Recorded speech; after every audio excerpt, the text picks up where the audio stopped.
me. Do they look ready back here? Yeah. No. No. I'll get down there. The camera pan. Yeah. I'm gonna be swinging to cover the whole room. I got you. Get a seat. Yeah, I will. They're not, it's not gonna matter.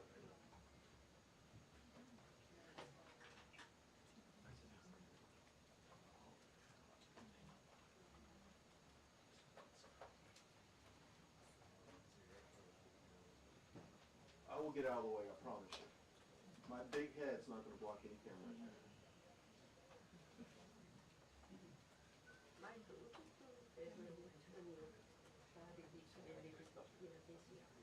Thank you.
What time?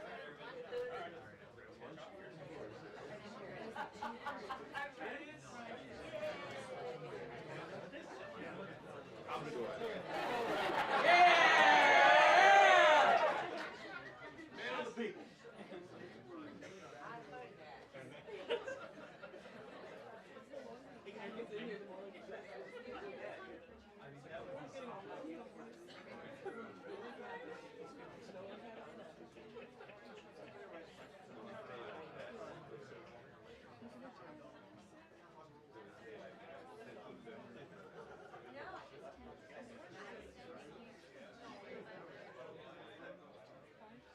Whatever.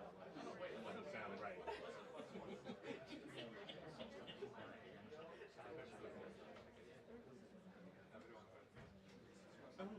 All right. They made no official announcements, so I don't know whatever we heard is going to come from them. So it's still a standby. Thank you very much. Thank you. And everyone will love my second question today that I'm going to ask the president. They're going to love it. Everybody in there will love it. They'll applaud it. That's pretty cool. Whoa. But I was out. I didn't see it. There was literally something that went across the way.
Vale, perfecto, pues lo sí, lo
I'm off camera.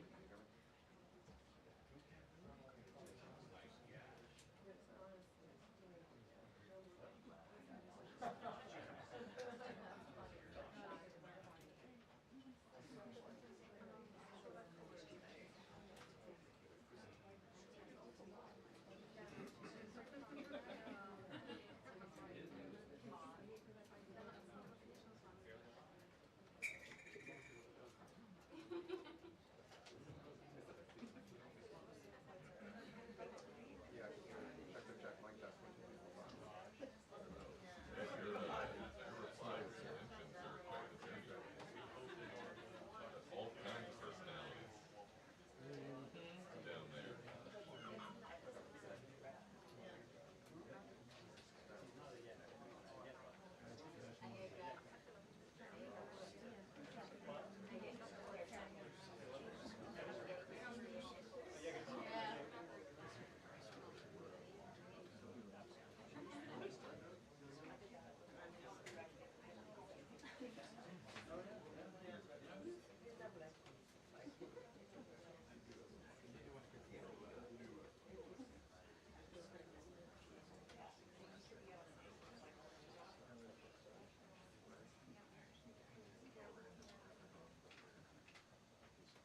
Wow. I've been up here a lot. I've never seen a crowd like this. I think we need a ballroom, and that's happening. It's going to be a beautiful ballroom. This is really a lot of people, most I've ever seen in this room.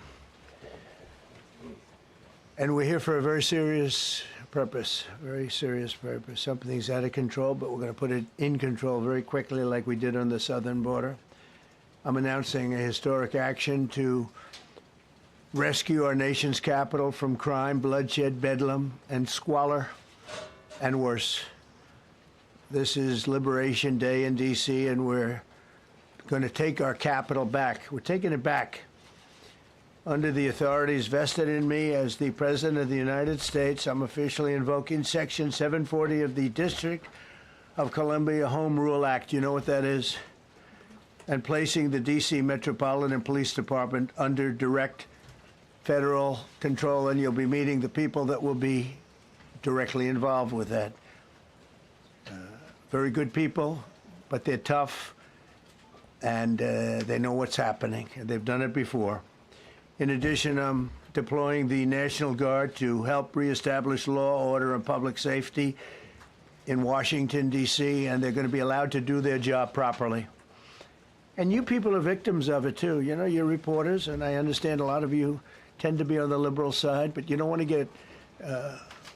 get mugged and raped and shot and killed. And you all know people and friends of yours that happened. And so you can be anything you want, but you want to have safety in the streets. You want to be able to leave your apartment or your house where you live and feel safe and go into a store to buy a newspaper or buy something. And you don't have that now. The murder rate in Washington today is higher than that of Bogota, Colombia, Mexico City, some of the places that you hear about as being the worst places on earth. Much higher. This is much higher.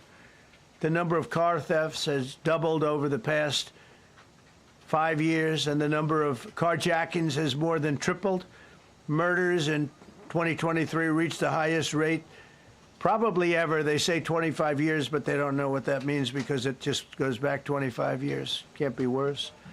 Our capital city has been overtaken by violent gangs and bloodthirsty criminals, roving mobs of wild youth, drugged out maniacs and homeless people. And we're not going to let it happen anymore. We're not going to take it.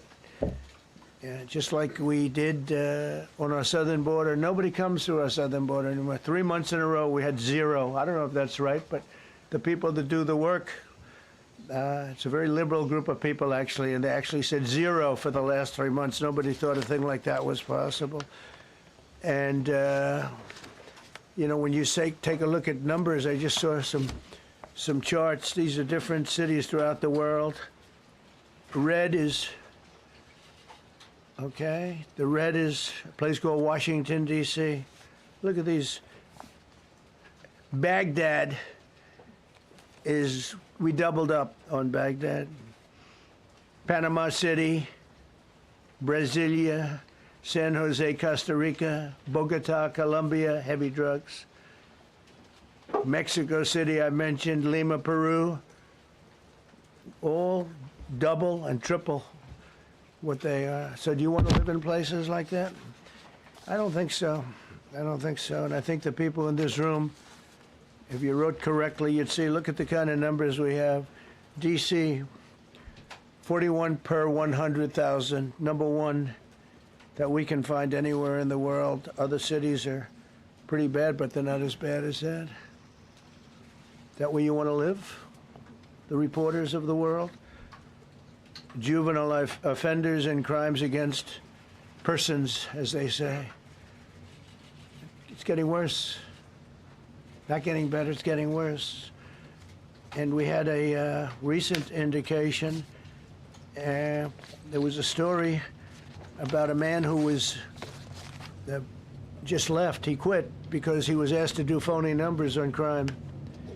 And we're going to look into that. I think Pam is going to be looking into that. But he was asked by the city, I guess, that we don't want to show the real numbers. Let me do numbers so it looks like it's going down. Not going down. And under Biden, it was a disaster. And nobody did anything about it. We're going to do things about it like you wouldn't believe. Every American has a constitutional right to be able to access and petition their government in safety, and countless federal officials and employees likewise have the right to carry out their jobs in peace without being shot. As you know, I lost a very good person a while ago, was shot waiting for his wife. He was in the car. They robbed his car. They shot him. They killed him like it was nothing to it. She was walking to the car. It's a horror show. This issue directly impacts the functioning of the federal government and is a threat to America, really. It's a threat to our country. We have other cities also that are bad, very bad. You look at Chicago, how bad it is. You look at Los Angeles, how bad it is. We have other cities that are very bad. New York has a problem. And then you have, of course, Baltimore and Oakland. We don't even mention that anymore. They're so far gone. We're not going to let it happen. We're not going to lose our cities over this. And this will go further. We're starting very strongly with D.C., and we're going to clean it up real quick, very quickly, as they say. Days ago, a former member of the DOJ staff was savagely beaten by a band of roving thugs after defending a young woman from an attempted carjacking. He was left dripping in blood. He thought he was dead, with a broken nose and concussion. Can't believe that he's alive. He can't believe it. In June, a 21-year-old congressional intern was tragically killed after being hit by a stray bullet in a drive-by shooting. A former Trump administration official named Mike Gill, fantastic person, was murdered last year in cold blood in a carjacking blocks away from the White House. We all knew him. Great person. Waiting for his wife as she was walking to the car. A Democrat congressman was also carjacked at gunpoint not far from the Capitol. And in 2023, an aide to Senator Rand Paul was stabbed in the chest and head by a demented lunatic as he walked down the street, just absolutely for no reason. Horrifically, last July 4th weekend, a 3-year-old girl was shot in the head and killed while sitting in a car near the Capitol. It's becoming a situation of complete and total lawlessness. And we're getting rid of the slums, too. We have slums here. We're getting rid of them. I know it's not politically correct. You'll say, oh, so terrible. No, we're getting rid of the slums where they live. Caravans of mass youth rampage through city streets at all times of the day. There are ATVs, motorbikes. They travel pretty well. Entire neighborhoods are now under emergency curfews. Just this past weekend, gunfire went through, and you saw that, the Navy Yard. I saw it this morning. They saw that they fought back against law. See, they fight back until you knock the hell out of them, because it's the only language they understand. But they fought back against law enforcement last night. And they're not going to be fighting back long, because I've instructed them and told them whatever happens, you know, they love to spit in the face of the police. As the police are standing up there in uniform, they're standing and they're screaming at them an inch away from their face. And then they start spitting in their face. And I said, you tell them, you spit and we hit. And they can hit real hard. It's a disgusting thing. I've watched that for years, for 3-4 years. I've watched them. The police are standing, and they're told, don't do anything under any search. So and you can see they want to get at it. And they're standing there, and people are spitting in their face, and they're not allowed to do anything. But now they are allowed to do whatever the hell they want. This dire public safety crisis stems directly from the abject failures of the city's local leadership. The radical left city council adopted no cash bail. By the way, every place in the country where you have no cash bail is a disaster. That's what started the problem in New York, and they don't change it. They don't want to change it. That's what started it in Chicago. I mean, bad politicians started it, bad leadership started it, but that was the one thing that's central, no cash bail. Somebody murders somebody and they're out on no cash bail before the day is out. We're going to end that in Chicago. We're going to change the statute. I spoke with Pam and Todd and everybody. We're going to change the statute, and I'm going to have to get the Republicans to vote because the Democrats are weak on crime. Totally weak on crime. They don't know why. They want to stop because they get mugged too. But we're going to change no cash bail. We're going to change the statute and get rid of some of the other things. And we'll count on the Republicans in Congress and Senate to vote. We have the majority, so we'll vote. We don't have a big majority, but we've gotten everything, including the great, big, beautiful bill. Got that done, and that's one of the greatest things that's ever happened to people in this country.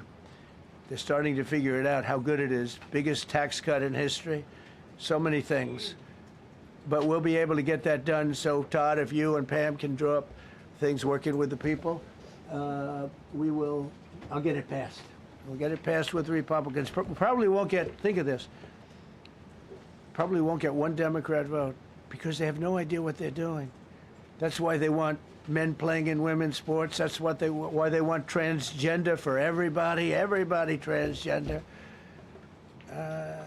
And they just got walloped in an election, in a landslide, and they haven't changed one thing. I saw the other day the certain gentleman who was a very well-known politician, Democrat, was fighting like hell that men should be allowed to play in women's sport. They just don't get it. They said it's an 80-20 issue, and I think it's a 97-3 issue. And I don't know who the three are. I've never heard anybody nobody's ever come up to me, sir, you have to let men play in women's sports. You have to do it, sir. Nobody's ever approached me. I don't know where this issue even comes from. Never seen anything like it. But they turned our nation's capital into a sanctuary jurisdiction. That's the other thing. We have to get rid of sanctuary cities as quickly as possible. We're going to do it, too. We have to. Because it's sanctuary for criminals.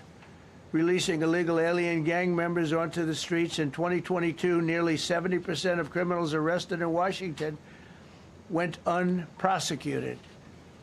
That's not going to happen with the group we have standing aside and standing behind me.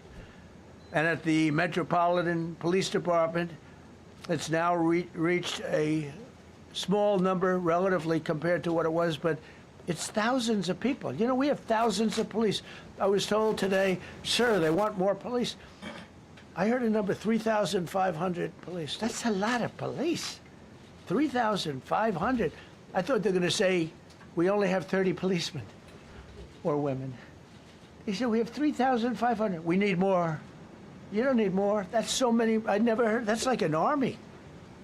How could you need more than 3,000? It just happened 2 minutes ago. Sir, they've requested more police. Oh, what do they have? About 3,500. I said, 3,500? This is not a big area. It's ridiculous. What you need is rules and regulations, and you need the right people to implement them. And we have the right people here, that I can tell you. Look at the border. Biden said there's nothing you can do. Kamala was the border czar. She never called one of the Border Patrol agents who are great. ICE is great. Never spoke to anybody. Never went there. But she was the border czar. And everybody said it was impossible to fix. I fixed it in 3 months. No, really. I fixed it the first week, but really fixed it over the last couple of months. And I mean, literally to a point where, as I said, 0 illegals entering our country in the last 90 days. Pretty amazing.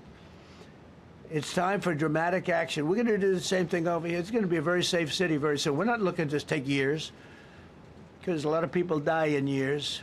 And we've got incredible people in this country, except we have to allow them to do their job. And that we will deliver like nobody's ever delivered before. I actually think it's easy. You know, if you're competent, it's easy. If you're incompetent, it's impossible. But I'm very competent. Last week, my administration surged 500 federal agents into the district, including from the FBI, ATF, DEA, Park Police, the U.S. Marshal Service, the Secret Service, and the Department of Homeland Security. You know, a lot of nations, they don't have anything like that.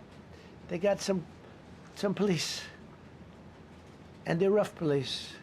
They don't have DEA, ATF, FBI, Park Police, the U.S. Marshal Service, Secret Service, Department of Homeland Security.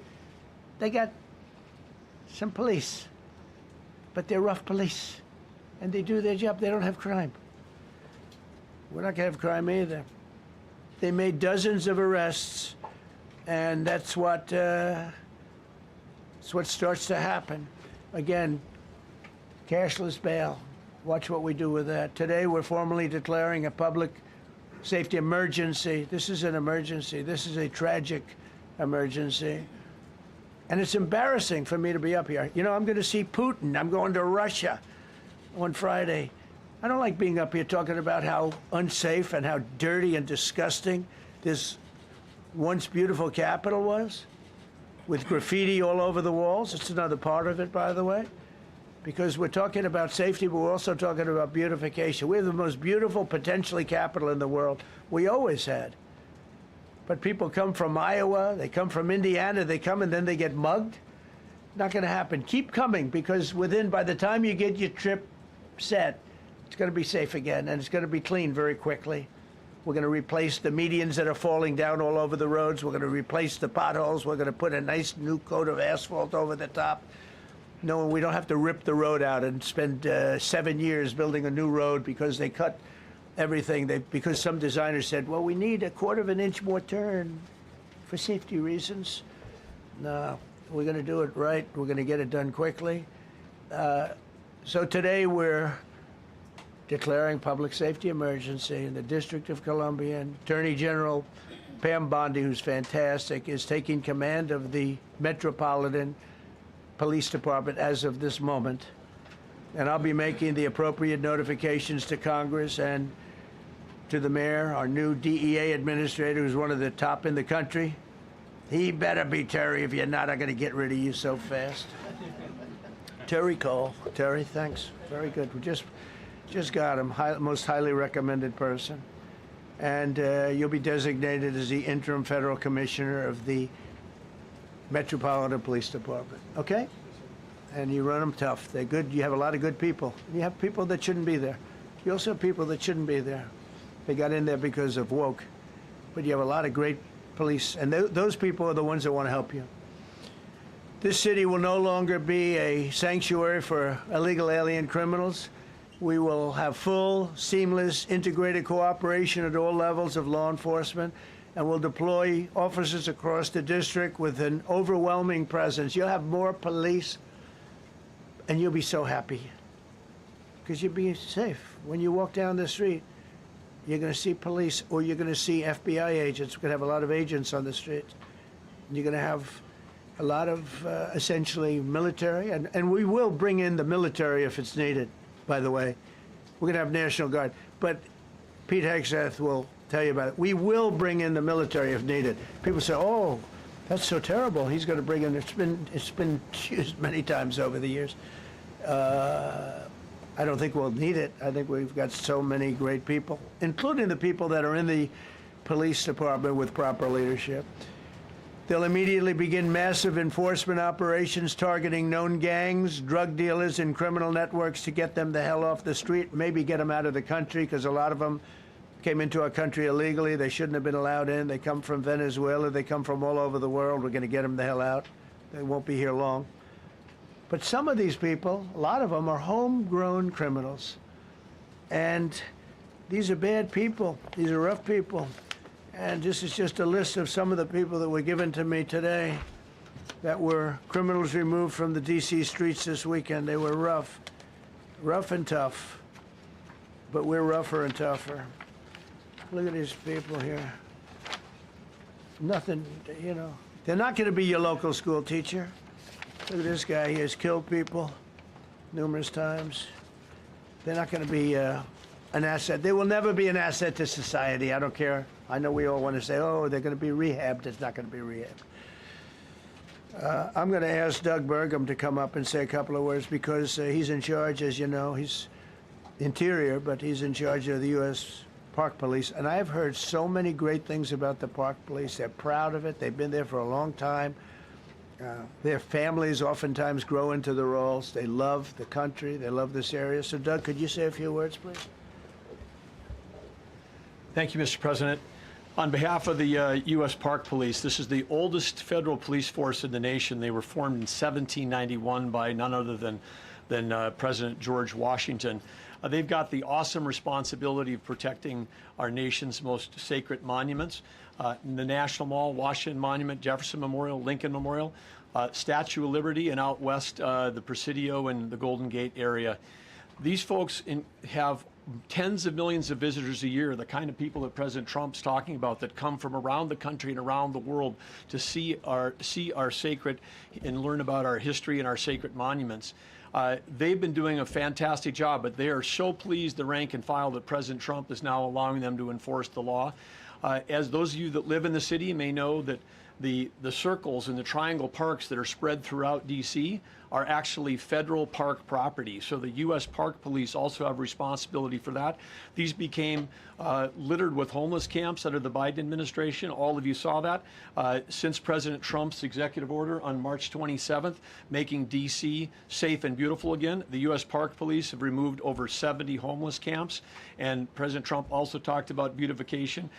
They're stopping and enforcing the laws against graffiti on our monuments. They've removed over 80 specific attacks against our history with graffiti on our monuments. So they continue to do a great job, whether it's in their vehicles, on foot, or on the mounted police that you see around the National Mall. And President Trump, they thank you. The rank and file is so happy to be enforcing the law again. Thank you for your leadership, and they're excited about the announcement you're making today. Thank you, very good. Great job you're doing. Thank you very much. Pete, could you say something about the military, if you would? Well, Mr. President, it's an honor to be here. And at your direction this morning, we've mobilized the D.C. National Guard. It'll be operationalized by the Secretary of the Army, Dan Driscoll, through the D.C. Guard. You will see them flowing into the streets of Washington in the coming week. At your direction as well, sir, there are other units we are prepared to bring in. Other National Guard units, other specialized units. They will be strong, they will be tough, and they will stand with their law enforcement partners. This is nothing new for DOD. As the President noted, at the border, we've got 10,000 troops down there who've been operating in defense cooperation areas, defense zones, where there's zero illegal crossings because of troops on strikers scanning the border. We've been protecting other people's borders for 20 years.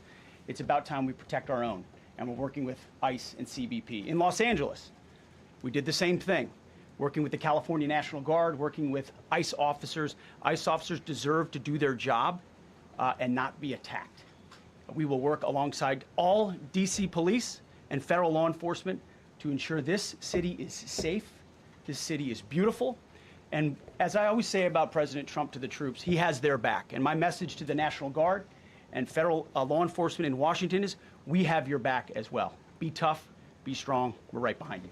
Thank you, Mr. President. I'm going to ask Pam, because she's now, as you heard me say, she's really in charge of a lot of what we're talking about. She's done an incredible job. People are going to start to see the fruits of her labor. And Pam, maybe you could say a few words about what we're talking about here. Sure, President. Let me be crystal clear. Crime in D.C. is ending, and ending today. We are going to use every power we have to fight criminals here. President, thank you for caring about our capital. Families come here every summer. Our museums are free. We have the National Zoo. We have the National Gallery. D.C. should be a place where everyone can come and feel safe. Behind me and to my side, we have some of the best career law enforcement and prosecutors in the country who are ready to take this on.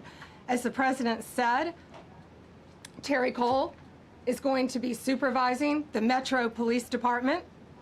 Gaddy Serralta, our U.S. Marshal, is going to be supervising command and control, the entire operation. Our Deputy Attorney General, Todd Blanche, and I will be working with them closely, along with our great FBI Director, Kash Patel. Kash is going to talk to you in a minute about what we did in Virginia recently with Governor Youngkin. Many of you covered that, and it was tremendously successful. Not only that, our secret weapon here in D.C. is U.S. Attorney Jeanine Pirro, one of the toughest prosecutors and a former judge. And she is going to be talking about juvenile crime, how it's out of control here, and what she's going to do to fight back.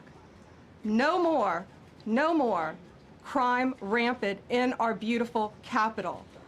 No more teenage girls beating a disabled man to death.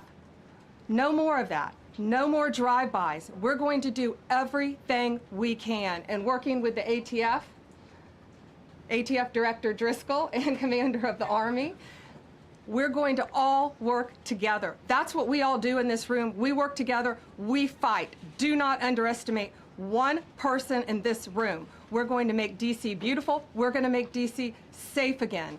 One other thing, just at the wharf a few days ago, the area of the wharf, Terry Cole reached out to me, not even nightfall, on the weekend, where so many families in tourists go. A guy's overdosing from fentanyl on a park bench in the middle of families around. They administered Narcan and saved his life. No more of that. The President of the United States is going to clean up DC, and we're going to be there to help him, and we're going to be successful. Thank you. Thank you, Ben. Cash, talk about Northern Virginia, if you would. Northern Virginia, we had a big success. Thank you, Mr. President. Thank you, Attorney General Bondi, for your leadership, Deputy Attorney General, and the rest of our interagency partners.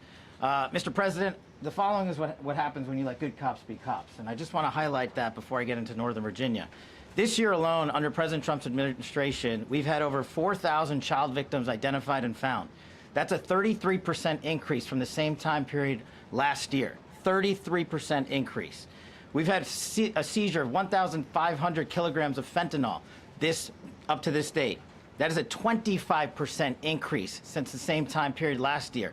And just to put it in perspective, 1,500 kilograms of fentanyl is enough to kill 115 million Americans. 115 million Americans. Cops are getting after it. The FBI has arrested 19,000 people this year alone.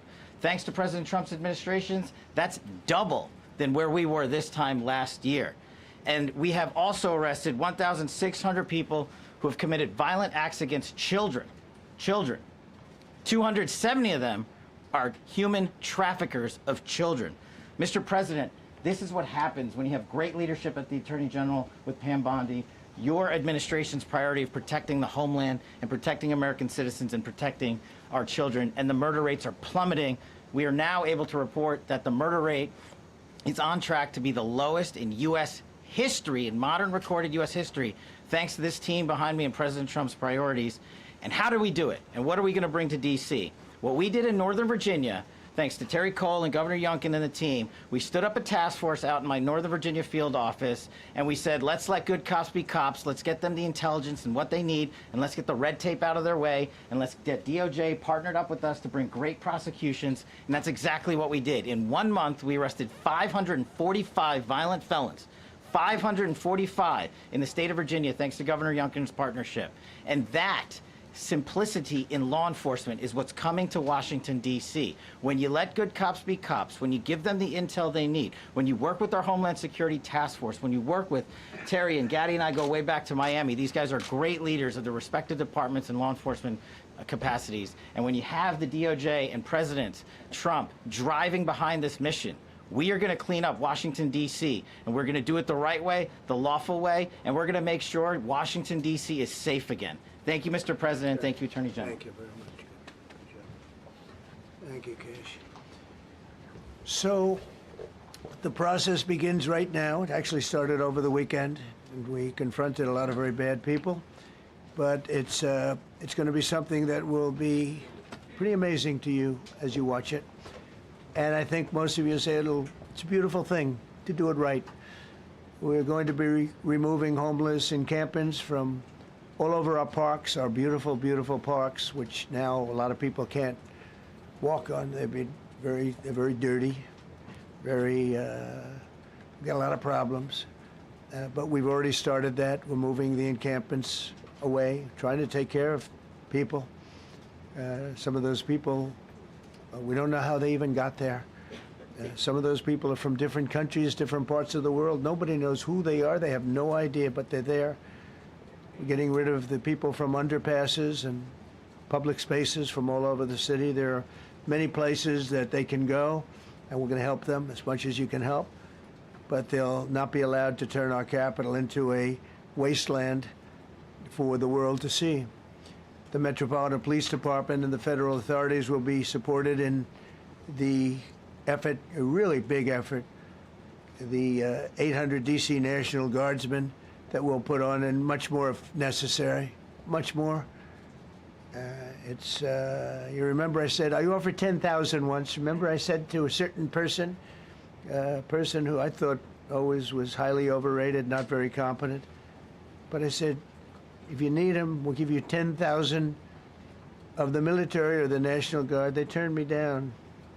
But if necessary, we're going to move service members directly to joining the Guardsmen. And that'll take place very rapidly, and that'll be done in conjunction with Pam and with Pete and everybody else. Washington, D.C. should be one of the safest, cleanest, and most beautiful cities anywhere in the world. And we're going to make it that. We're going to make it safe. We're going to make it smart. We're going to make it beautiful, so beautiful.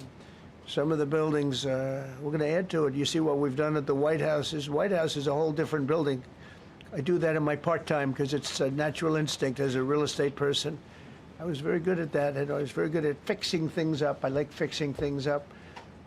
You see what's happening. The marble floors are being reinstalled, renovated, fixed. The whole place is becoming very beautiful. We're going to be adding a magnificent ballroom, most beautiful ballroom, I think, anywhere.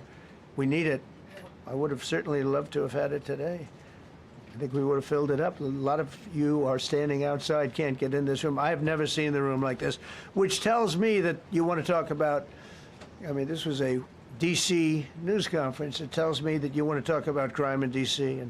and beautification of D.C., but I'm going to put that, that's easy. And I think, frankly, fixing the crime with the pros, fixing the crime is easy, too.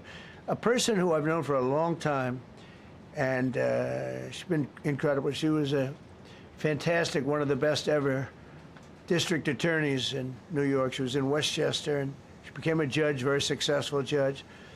And then she went into showbiz because she was such a good DA and such a good judge, tough judge, but fair, always fair. Nobody ever complained about that, but she was tough.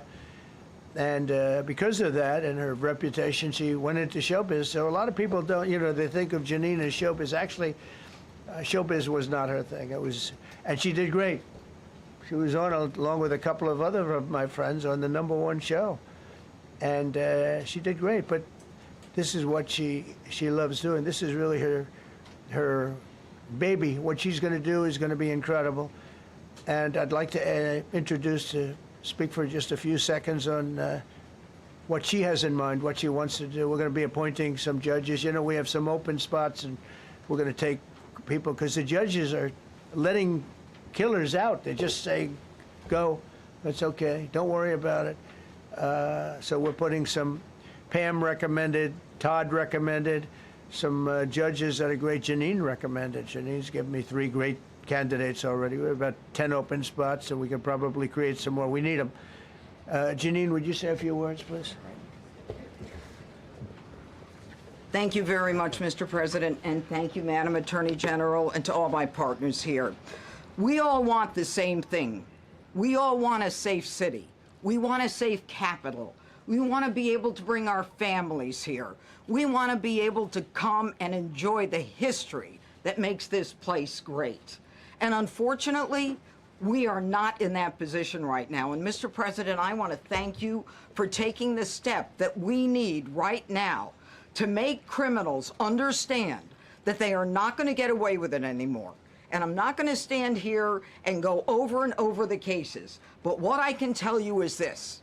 I see too much violent crime being committed by young punks who think that they can get together in gangs and crews and beat the hell out of you or anyone else. They don't care where they are.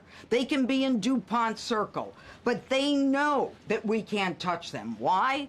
Because the laws are weak. I can't touch you if you're 14, 15, 16, 17 years old and you have a gun. I convict someone of shooting another person with an illegal gun on a public bus in the chest, intent to kill. I convict him. And you know what the judge gives him? Probation. Says you should go to college. We need to go after the D.C. Council and their absurd laws.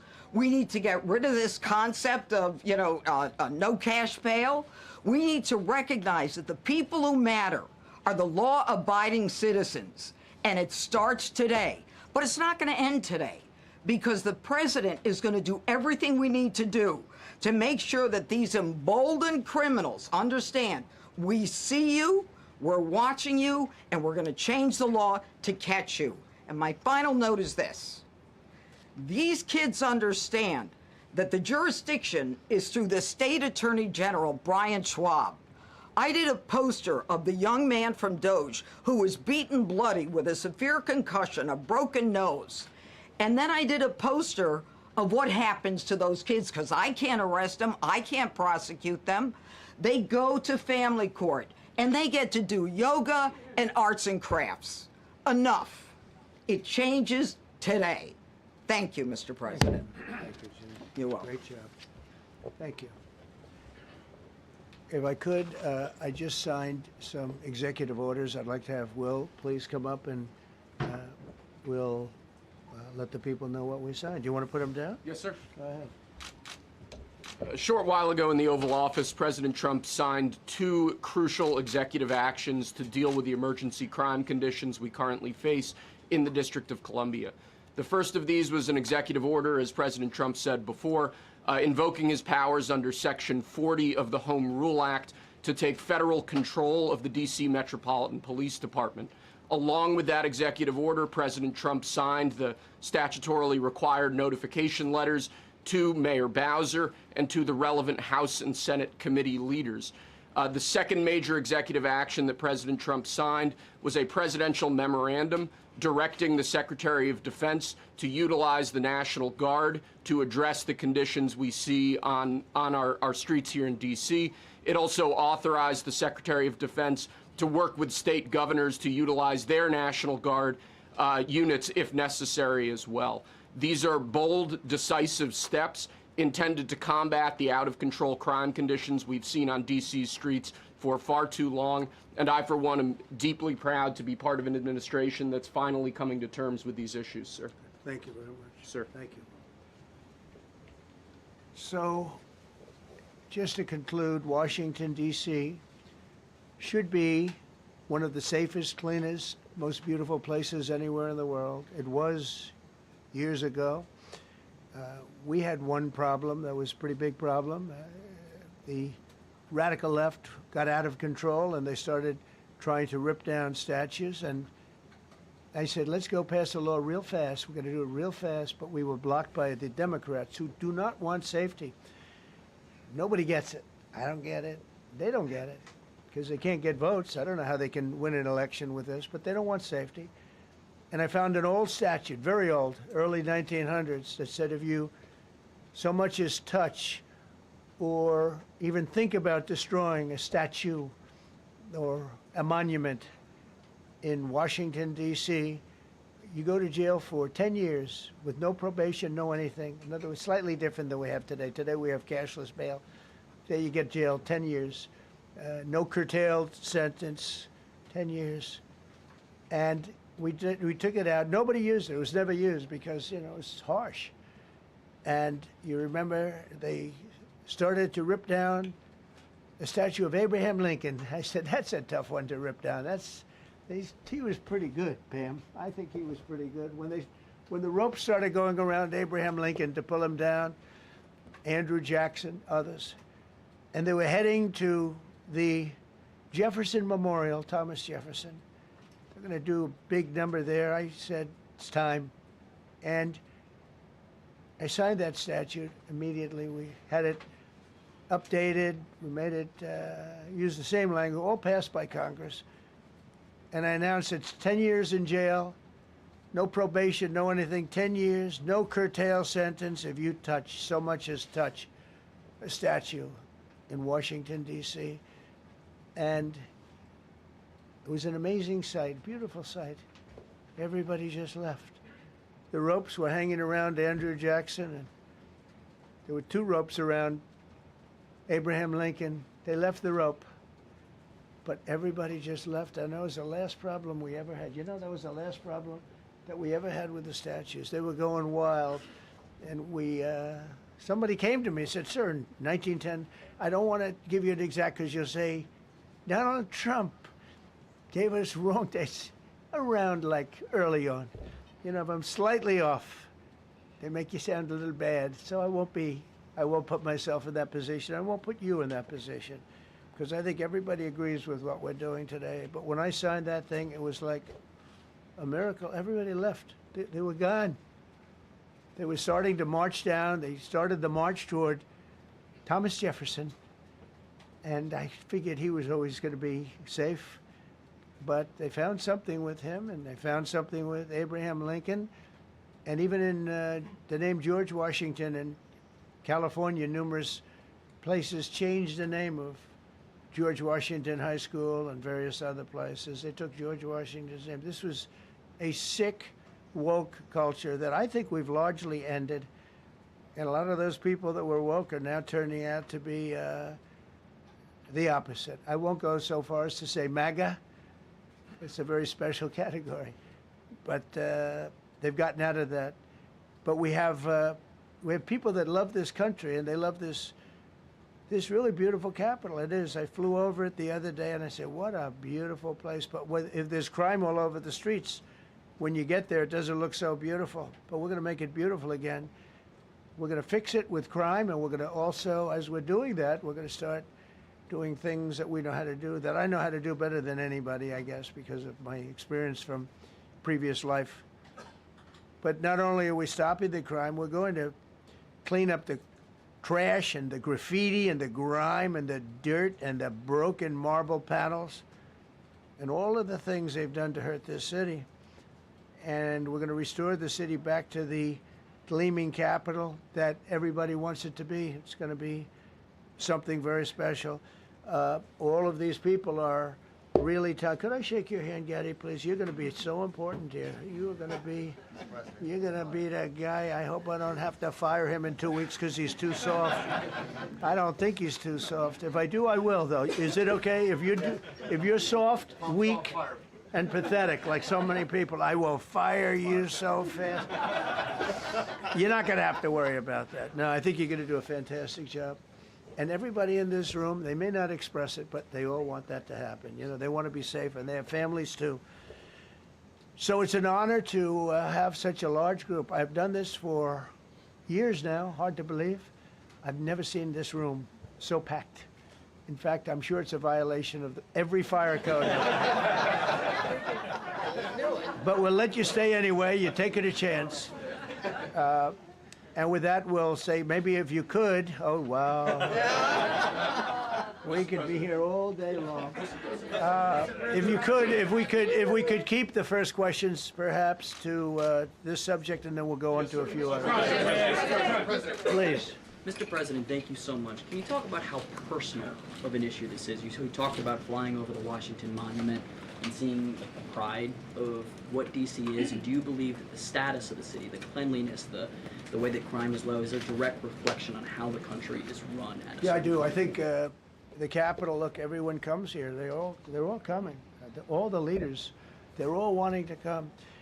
And I say it, I've said it again, but I'm really just quoting other leaders from NATO, from the Middle East, King of Saudi Arabia, Qatar, UAE. I was over there. We brought back $5.1 trillion of investment into our country. But a month and a half ago, I was at NATO. We had a great thing. They agreed to put up 5% instead of 2%. 2% they didn't pay, 5% is already paid. We had a great meeting, and they all said the same thing. They said our country was dead. They thought our country was gone. 1 year ago, they said your country was dead. And now you have the hottest country anywhere in the world. We do. We have the hottest country in the world right now.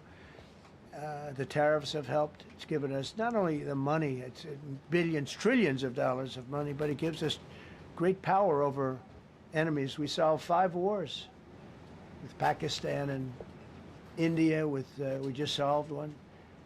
Azerbaijan and, as you know, and Armenia. A war was raging for 37 years. And the 2 leaders got up and they said, we never thought this would be solved. Russia tried to solve it. They all tried to solve it. It was a very tough situation, but we got it done. And I said to the 2 men, I said, are you guys friends? And they had a hard time. They've been killing each other for 37 years, right? One was there 5 years, one was there for 22 years. He said, my whole life I've been fighting this war. and you got it solved. But we did many of those. We did in the Congo and Rwanda. That's been going on for 30 years. 8 to 9 million people killed that they know of, but it was raging, and we got that solved. We got a lot of them done. It's a great honor. But you want to have, when they come, the leaders come to our country to sign documents that the war is over or whatever, or for other reasons. They come for trade. And you want them to come through so beautifully. You ride down those roads, everything should be perfect. You shouldn't have medians falling down into the roadway. Median, you know, the metal things that are always, somebody had a great lobbyist, because I've never seen them look good. I've been looking at those things with the little, right? They're always broken and bad, but here they're really bad. And we're going to either put new or fix it, and it's not expensive. It's not really expensive. And we're going to fix our roads a little bit. We're going to clean up our sidewalks. You have countries where every Saturday the people go out and they wash their sidewalks in front of their stores or their houses. They scrub their sidewalks. So we aren't quite at that level yet, I don't think, Gaddy. We're not quite there yet, but maybe we will. They go out and they scrub. I think it's so beautiful to hear that and to see those stories. But we're going to make it clean. But just to finish with your question, it's a very, very strong reflection of our country. And when they see a bad city, you know, my father always used to tell me, I had a wonderful father, very smart, and he used to say, son, when you walk into a restaurant and you see a dirty front door, don't go in, because if the front door is dirty, the kitchen's dirty also. Same thing with the Capitol.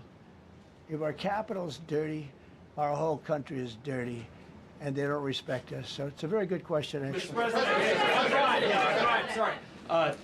Question for you on the specific issue. Do you expect more cities to follow DC's path if this goes through? So the idea is that Chicago, LA, San Francisco, would they expect similar action what we've seen in DC? And the other question, sir, there's reporting that the administration is going to reclassify marijuana. Would that send mixed messages that if marijuana is okay, some drugs are okay, but we're trying to clean up crime? How do they go hand in hand? We're only looking at that. That's early, but you know, somebody reported it, which is fine. We're looking at it. Some people like it, some people hate it. Some people hate the whole concept of marijuana, because if it does bad for the children, it does bad for people that are older than children. But we're looking at reclassification, and we'll make a determination over the next, I would say, over the next few weeks. And that determination hopefully will be the right one. It's a very complicated subject, you know, the subject of marijuana. I've heard great things having to do with medical, and I've had bad things having to do with just about everything else. But medical and, you know, for pain and various things, I've heard some pretty good things, but for other things, I've heard some pretty bad things. The other part of your question, I mean, we're just going to see what happens with it all. You're going to have, we're going to have a tremendous success in what we're doing. Other cities are hopefully watching this. They're all watching, just like everyone's watching here. They're all watching, and maybe they'll clean up, and maybe they'll do this and get rid of the cashless bail thing and all of the things that caused the problem. I mean, if you go back, this whole thing with cashless bail is a disaster. So many problems came that we never had before. So they're watching us today, and if they don't learn their lesson, if they haven't studied us properly, because we're going to be very successful. I have zero doubt about that. It's going to be. It's a question of will it be really fast, like the border. You know, everyone said, they used to say, Biden used to say, I need legislation. I didn't get any legislation. I called up our people, and we did a great job. Tom Homan was great. As you know, our secretary did a great job. They did a great job. There's no games. They didn't play games. And we're going to have the same thing here. But then I'm going to look at New York in a little while. Let's do this. Let's do this together. Let's see. It's going to go pretty quickly. And if we need to, we're going to do the same thing in Chicago, which is a disaster. We have a mayor there who's totally incompetent. He's an incompetent man. And we have an incompetent governor there. Pritzker's an incompetent. His family threw him out of the business, and he ran for governor. And now I understand he wants to be president. But I noticed he lost a little weight, so maybe he has a chance. You know, you never know what happens. But Pritzker's a gross incompetent guy, thrown out of the family business.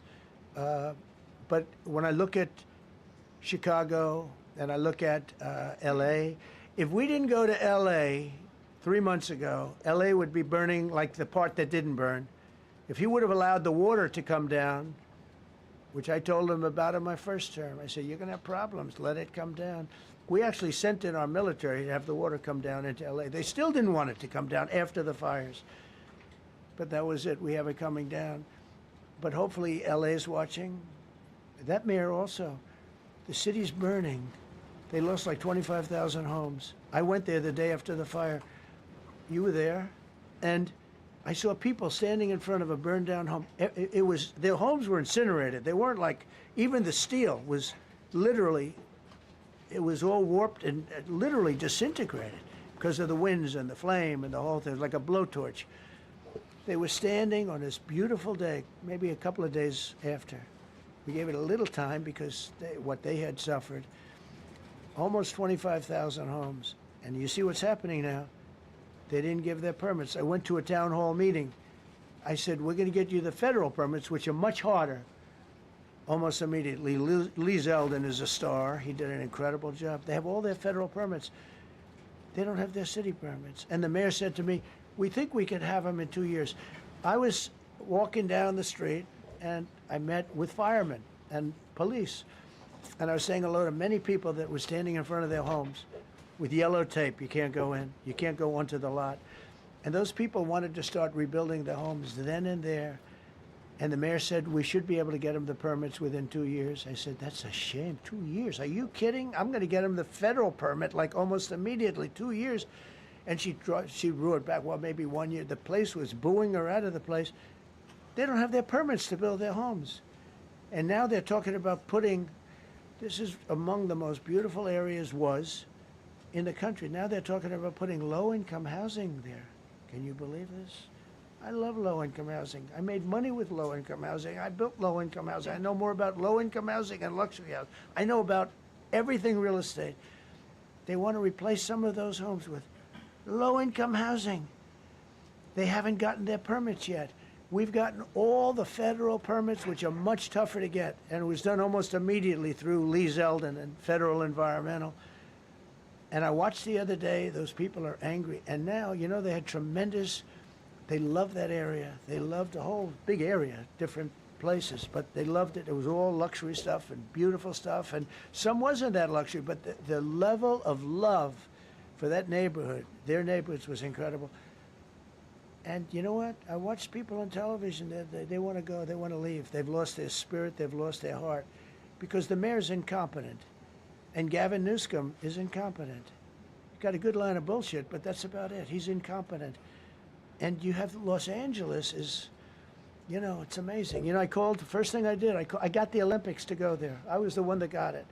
And by a rare thing that happened, I'll be the president. I was very upset because I got the Olympics there, and I said I won't be president when it comes. But bad things happened, and illegal things happened, really illegal things happened. Now it turns out one good thing was I'm going to be the president for the Olympics for 2050, for 250, which is going to be fantastic, and also for the World Cup. So we have a lot of good things, and I hope 250 is going to be, the 250th anniversary is going to be the best. But when I looked at those people, and I saw last night on television that they still don't have their permits, it's a disgrace what's happened in Los Angeles. Thank you. The China tariff deadline is tonight, but do you plan to extend that? We'll see what happens. China's been, we've been dealing very nicely with China, as you probably have heard. They have tremendous tariffs that they're paying to the United States of America. And we'll see what happens. They've been dealing quite nicely. The relationship is very good with President Xi and myself. You mentioned your upcoming meeting with President Putin. Can Yeah. you tell us what you hope to get out of that and whether you'll consider inviting President Zelensky to join? So you have to understand, this is a war that should have never happened. This is a war that wouldn't have happened if I were president. It would have never happened. It was the apple of his eye. I got along very well with President Putin. But if you look, under President Bush, they took a lot of territory. Under President Obama, they took a lot of territory. Under Biden, they essentially took the whole thing. You know, it's just a question of time. Under Trump, you know what they took? Nothing, nothing. I was the one that said, you can't build your pipeline. That was half built. I came in, I stopped the pipeline. It's called Nord Stream 2. Nobody knows that, you know. Nobody ever heard of Nord Stream 2. You might have not even heard it. Biggest pipeline in the world. I stopped it. I was not a friend of Russia, but I got along well with Putin. It's always good to get along with other countries if possible, but that doesn't mean you roll over like Biden did. Biden came in and he immediately approved the pipeline. I couldn't believe it. Then they say Trump wasn't tough on Russia. I wasn't tough. I was the toughest. Putin said, if you're not tough, I would hate like hell to see you visit. I stopped the biggest economic development job, the biggest job that Russia had ever built. I stopped it. It was dead. And this low IQ president came in and he let them build a pipeline and supply oil and gas all over Europe, you know. So this is really a feel-out meeting a little bit. And President Putin invited me to get involved. He wants to get involved. I believe he wants to get it over with. Now, I've said that a few times, and I've been disappointed because I'd have like a great call with him, and then missiles would be lobbed into Kiev or some other place, and you'd have 60 people laying on a road dying. I said, that's cold, that's cold. But it's a violent war. 5,000 to 7,000 people a week are dying. And you know, there's nobody from here. They're all Russian and Ukrainian people, and some people from the cities, much smaller number, but still, those missiles do damage and they kill a lot of people, but mostly soldiers. And they're young soldiers, although in the case of Ukraine, they're getting much older. They're drafting 60-year-olds now. It's a terrible thing to witness, and I think I have an obligation. Look, this is Joe Biden's war. This is not my war. I made a deal with NATO a month ago. You covered it very accurately, actually. We don't pay anything anymore. You know, we're not paying anything. They are buying things from us, and NATO is paying us. I got it raised from 2% of GDP to 5%. And they're paying us for everything that we send. We're not paying. But Biden approved $350 billion. Europe has spent $100 billion. The money that's been spent and the death is incredible. It's the worst thing that's happened, by far the worst that's happened since World War II. So I'm going in to speak to Vladimir Putin, and I'm going to be telling him, you got to end this war, you got to end it. And he wasn't going to mess with me. This war would have never happened. You know, we had a discussion about it one time, and we never had that discussion again. Would have never happened. And when the election was rigged, and then Biden took office, which was barely took office, the auto pen took office, bad things started happening. Bad things, stupid things were said. And it ended up in a war. And you know, and I don't believe this will happen anymore because I have that pretty well covered. This could end up in a third world war. This could have been a third world war. I don't think that's going to happen now. But I thought it was very respectful that the president of Russia is coming to our country as opposed to us going to his country or even a third party place. But I think we'll have constructive conversations. Then after that meeting, immediately, maybe as I'm flying out, maybe as I'm leaving the room, I'll be calling the European leaders who I get along with very well. And, you know, I have a great relationship, I think, with all of them. And I get along with Zelensky, but, you know, I disagree with what he's done. Very, very severely disagree. This is a war that should have never happened, wouldn't have happened.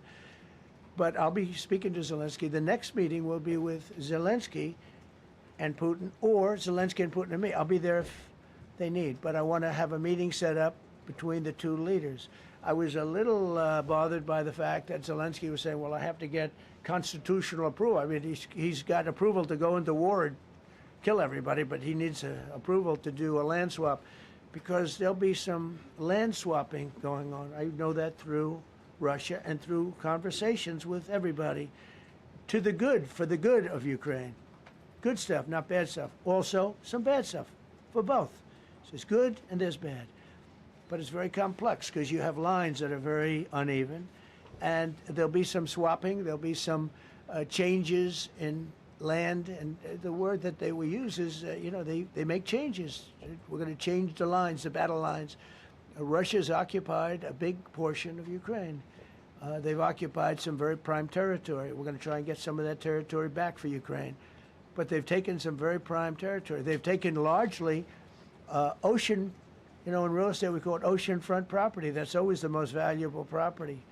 If you're in a lake, a river, or an ocean, it's always the best property. Well, Ukraine, a lot of people don't know that Ukraine was largely 1,000 miles of ocean. That's gone.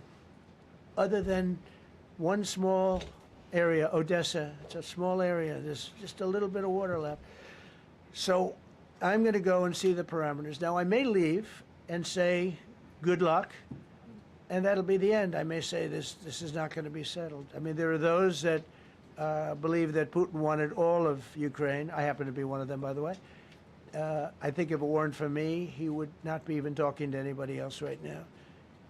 But I'm going to meet with him. We're going to see what the parameters are. I'm then going to call up President Zelensky and the European leaders right after the meeting, yeah. And I'm going to tell them what kind of a deal. I'm not going to make a deal. It's not up to me to make a deal. I think a deal should be made for both. I think Russia has to get back into building their country. It's a massive country. I think they have 11 time zones, if you can believe it. It's a massive, it's by far, from the standpoint of land, it's by far the largest. They have tremendous potential in Russia to do well. They're not doing well. Their economy is not doing well right now because it's been very well disturbed by this. It doesn't help when the President of the United States tells their largest or second largest oil buyer that we're putting a 50% tariff on you if you buy oil from Russia. That was a big blow. And then they say, gee, he wasn't so tough. Nobody else would have done that. And I haven't stopped there. I mean, look, I was all set to do things far bigger than that, but I got a call that they'd like to meet, and I'm going to see what they want to meet about. I'd like to see a ceasefire. I'd like to see the best deal that could be made for both parties. It takes two to tango, right? So ultimately, I'll have a meeting next week. I had a great relationship with him, considering the fact that, I was not nice to him because of the pipeline. I ended the pipeline. I also gave the javelins. Do you ever hear of a javelin? Javelin is called a tank buster. They say that Obama gave them sheets and I gave them javelins. If it weren't for me, all those tanks that were destroyed at the first days of the war because the tanks got stuck in the mud, some commander made a better. They would have been in Kiev in 4 hours going down the highway. But a Russian general made a brilliant decision to go through the farmland instead. And they just had torrential rains, and the rains were so bad, and it was mud, and those tanks got stuck in the mud. I don't know who that general is, but knowing Vladimir, he's probably not around any longer because all those tanks were stuck in the mud, and they went along with the javelins. I gave them the javelins. You know that, right? I gave them javelins. They gave them sheets. But I'm going to meet with President Putin, and we're going to see what he has in mind. And if it's a fair deal, I'll reveal it to the European Union leaders and to the NATO leaders and also to President Zelensky. I think out of respect, I'll call him first. And then I'll call them after. And I may say, lots of luck, keep fighting. Or I may say, we can make a deal. I will tell you this. I've seen a poll coming out of Ukraine. 88% of the people would like to see a deal made. And if you go back 3 years, everybody was gung-ho for war. Everybody's gung-ho for war until you have it. It's an amazing thing. I had it with a couple of countries where I couldn't get a deal done with one particular country. And I just couldn't. The guy's great. He's a friend of mine. Great. Good leader. Tough as hell. I couldn't get the deal done. And then he went into war for a short period of time. You know where I'm talking about. First term. And it was nasty. Guys being killed all over the place. And he went through 1 week of war, and I was able to get the deal done. He said, this is nasty. Yes, please. Yeah, just to follow up on what you were saying there. First of all, Volodymyr Zelensky is not invited on Friday? He wasn't a part of it. I would say he could go, but he's gone to a lot of meetings. He's been there for 3.5 years. Nothing happened. And what is the definition? I mean, do you want somebody that's been doing this for 3.5 years? What's the definition of a good deal? I'll tell you after I hear what the deal is. Because there could be many definitions. You know, you're talking about a very large and complex situation. Now, I tell you, the war that I just settled with Azerbaijan and with, as you know, and Armenia was almost as complex as this one, having to do with routes, Successful trade. meeting on Friday with Vladimir Putin. Well, we're going to have a meeting with Vladimir Putin, and at the end of that meeting, probably in the first 2 minutes, I'll know exactly whether or not a deal can be How will made. you know that?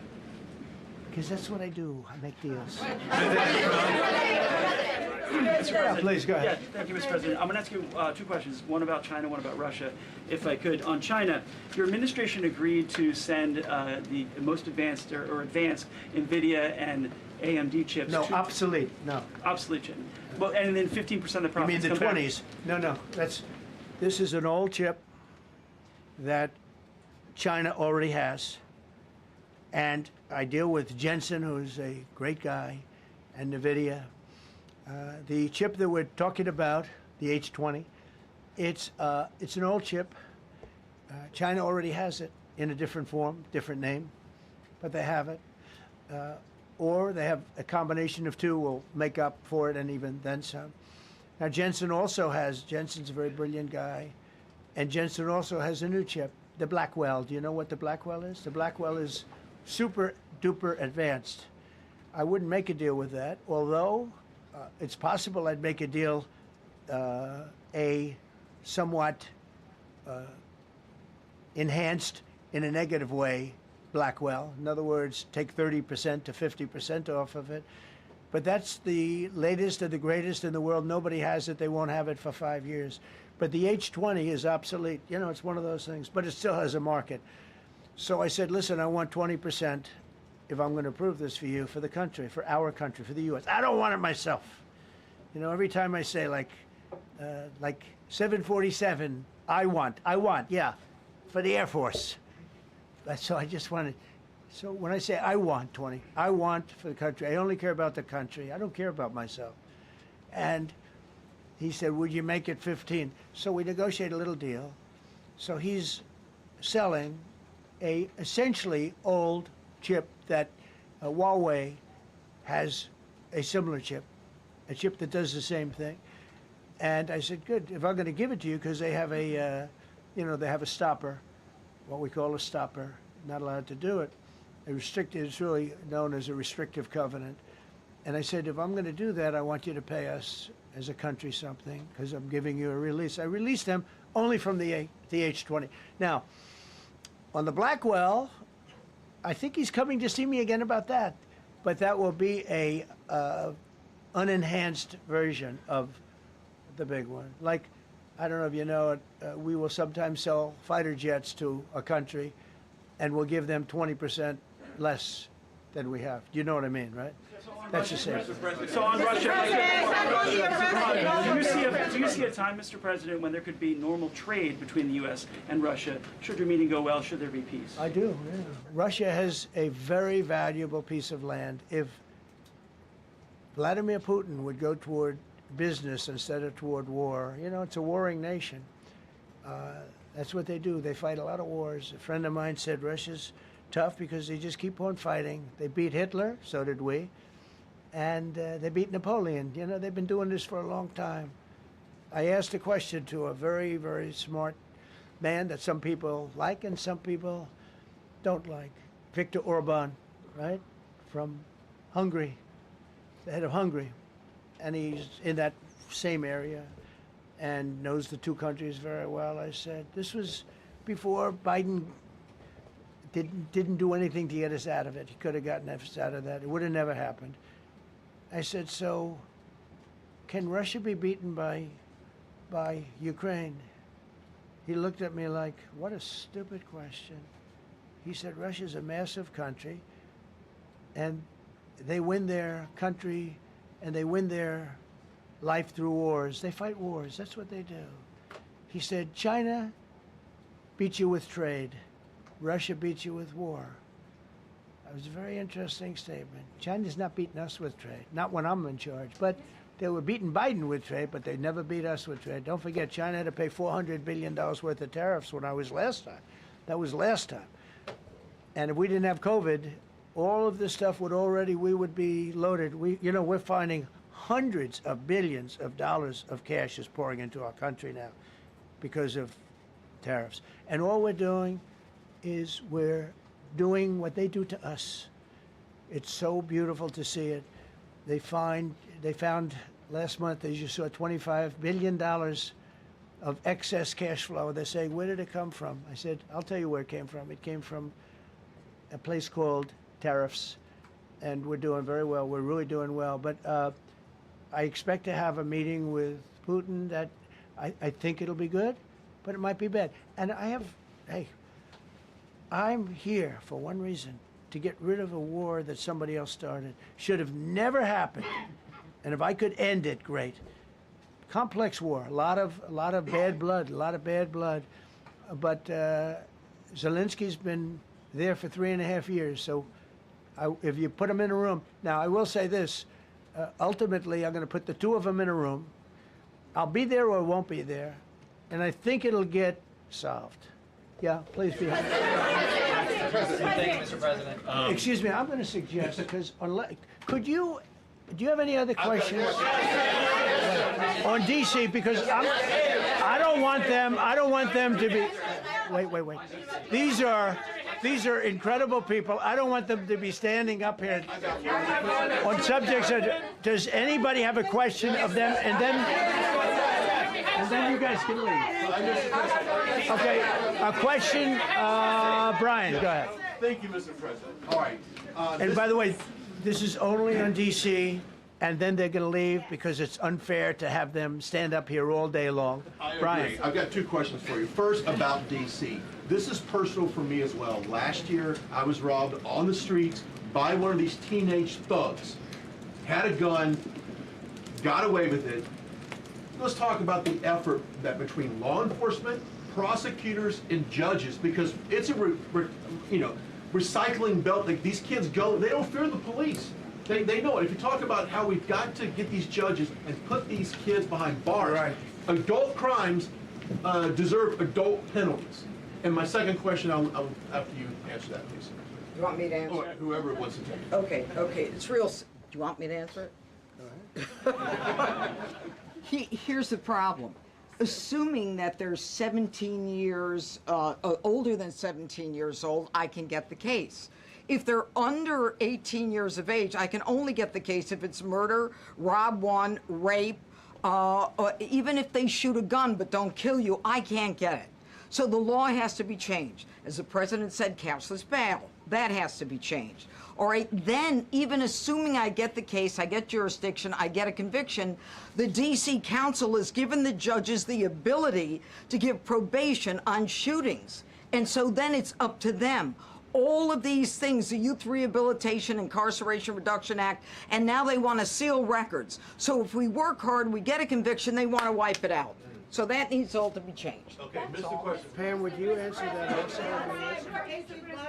Yeah, and just back to that topic, let's be clear though, we're going to charge them and we're going to track every single thing they do throughout every step of the court process and report back to you and let all of you know what's happening to them, because the people who are prosecuting them, the judges who are trying them, they also need to be held accountable. Mr. President, you also made a comment. This is the most people we've ever seen in this briefing. I've never seen ever, right? Yes. I've never seen any. Where's Caroline? Where's my superstar? Caroline. Is Caroline in the back? Where's Caroline? Come here, Caroline. Come here, Caroline. Come here. Is she doing a good job, by the way? Come here, Caroline. Is this the largest crowd that you've ever seen? This is definitely the most packed briefing, and I think all of you would agree. I think it's why we need to build a ballroom. Mr. President, I have a better idea. All right, Brian, go ahead. My question is this.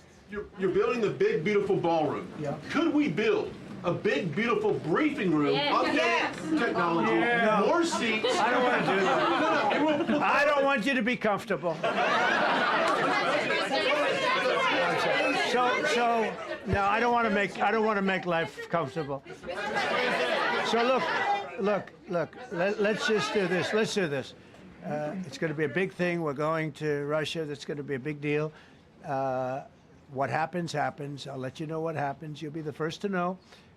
I'll be calling the European leaders. I'm going with totally. I mean, we have a lot of talks. They're great people. They're great leaders, actually, and they want to get back. Honestly, as one of them said, I've OD'd on trying to settle Ukraine. They've OD'd, meaning they've overdosed on the settlement of Ukraine. Not a nice expression, but boy, is it accurate. They're tired of it. They want to get back to spending money on their countries. You know, Biden gave them $350 billion. Europe gave $100 billion. It should be much more than that. Shouldn't have been that kind of, they should have had equalization, but they didn't. But you know what? Still a lot of money. They want to get back to building their own countries. They really want it resolved. My relationship with the European leaders, as you saw, is extremely good. It's perfect. It's beautiful. Wait. And we're going to try. I'll be in touch with them. I have 5 of them call me. You think it's easy? There are a lot of European leaders, but they rely on me. Very much rely on me. If it wasn't for me, this thing would never get solved until the last person breathing is dead. Would you talk to them before? Mr. President. Yeah, I did. I'm talking to them right now. So I'm talking to the European leaders. I'll be talking to President Zelensky. I'm going to get everybody's ideas. I go into that thing fully loaded right up there, and we're going to see what happens. Now, I think one of 2 things is going to happen. It's going to be a good meeting, and we'll go a step further. We'll get it done. I'd like to see a ceasefire very, very quickly. Very quick. I'd like to see it immediately, but I'd like to see it very quickly. And we're going to be dealing with the European leaders, and we're going to be dealing with President Zelensky, and hopefully we're going to have a great success. As far as this, what we did today, and I think you were here for D.C. more so than even Russia, because Russia will be, you know, we have a couple of days to go, but the Russia is going to be very interesting. But to me, what is very exciting, and we're going to take back our capital. We're going to make it beautiful again, but we're going to make it, more importantly, safe again. It's going to be so safe. It's going to be a model. And then we'll look at other cities also. But other cities are studying what we're doing. And you have some capable people in other cities. They can do it too. But we have a great group of professionals. We're going to have a safe, beautiful capital, and it's going to happen very quickly. Thank you all. Thank you all very much. Did the Justice Department appeal the Epstein decision today, Mr. President? How long will the takeover of D.C. police last? We'll see you guys tomorrow. We'll have another briefing. We'll see the National Guard on their streets. All of them. Will we get more prisons out of this, sir?